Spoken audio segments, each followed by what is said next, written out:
If you live in Rochester, chances are you've seen posters made by Allison Cote. Inspired by all things vintage, she keeps the style alive through hand-drawn elements, retro colors, and lifelike textures that will challenge your notions of digital graphic design. If you're new to her work, then keep your eyes open for more, because Allison has found her niche and sees no signs of stopping. Hi, I'm Allison Cote and I'm a vintage style graphic designer working in mostly the field of music, posters, album art, band merch. All things 50s, 60s, 70s are inspiring to me. Vintage album art, vintage posters, vintage movie posters, vintage packaging design. Back then designers had to be really good. And so a lot of this most simple packaging design and posters were really high-end and had, great composition. And I love the bright colors, and everything was a lot more playful. When working with a client, I will first ask them if they have any particular style or era that they like.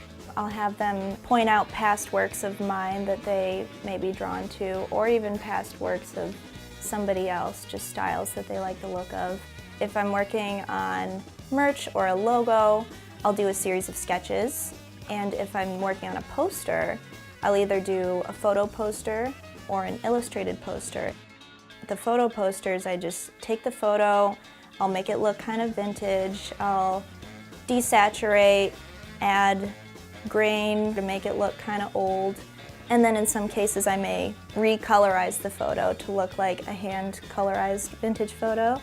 For an illustrated poster, depending on the era, I'll just pull up a lot of illustration from whatever era I'm dipping into and just take little elements from things that I like and try to incorporate it. I will generally hand draw it. I'm not going to actually copy and paste. I have a lot of great brushes and things that replicate the look of charcoal and pencil and ink.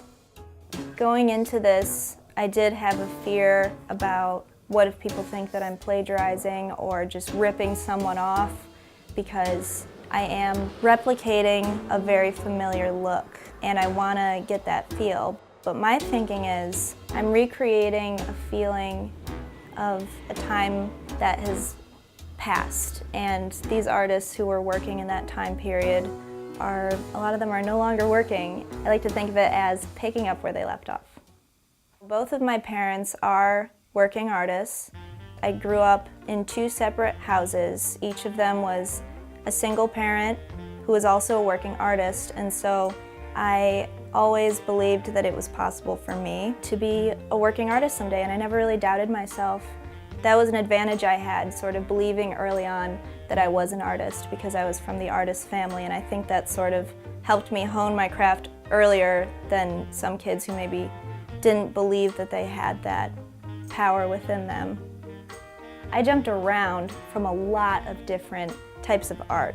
But I would land on editorial illustration. Oh, that's my purpose, that's what I'm gonna do. Oh wait, I'm bored of this, I think I wanna do oil painting and do festivals and shows. And then, oh, I'm bored of this. And I just felt like I was never gonna find my spot.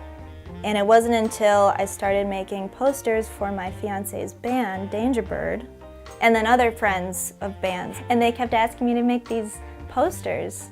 And so that's when I really found, oh, you know what? This combines everything I love. It's got music, art, my friends and my community, and vintage style design. So good. You can find out more about Allison and her artwork by visiting AllisonCote.com.